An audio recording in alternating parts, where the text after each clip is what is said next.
Today is Sunday the 30th of June 2024. Yesterday the 29th was Armed Forces Day, and I thought it was only worthwhile reflecting upon Britain's defence and looking back at history and the myth of Dunkirk.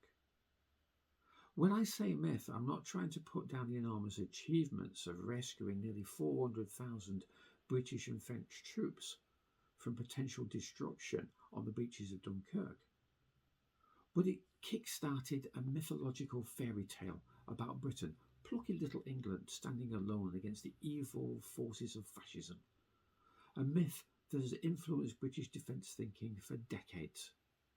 And it's a myth we must eradicate if we're to look at the real truth and understand how to make Britain's defences stronger. You see, in 1940, what most people perhaps don't remember is that Britain wasn't plucky little England standing alone. Britain was the centre of the biggest and most powerful empire in the history of the world, and it had one of the most powerful battle fleets in the world.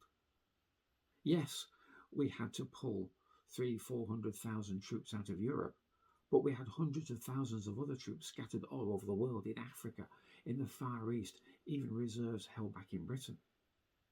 And we had a huge navy, a vast battle fleet, ready to destroy anyone who might threaten that empire, whether you're in Africa, the Far East, or here in Europe, whether in Northern Europe or down in the Mediterranean. The Royal Navy was everywhere. And that doesn't exist today. That's all gone. At that time, in 1940, in the Second World War, we won that war because we had bold leadership, we had huge industry, and we had unique innovations like radar, like jet engines, scores of other things. I'm sure we can all list and name if we want to. We don't have any of that today. At that time, at the height of the British Empire, that had been born out of huge industry and huge innovation that had taken well over 100 years to achieve, coming out of the Industrial Revolution. We don't have any of that today. We don't have any Industrial Revolution. We don't have visionary leadership.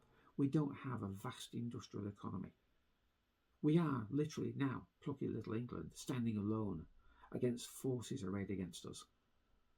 And I don't see any leadership. A year ago, 2023, I drew up my own appreciation of this, my own strategy, specifically focused on industry, the economy and defence and what it could do, what industry could do to boost and bolster Britain's defences, knowing how woeful Britain's defences are. We no longer have a vast battle fleet. We no longer even have a British army. We just have a handful of brigades scattered around Britain to try and possibly defend us.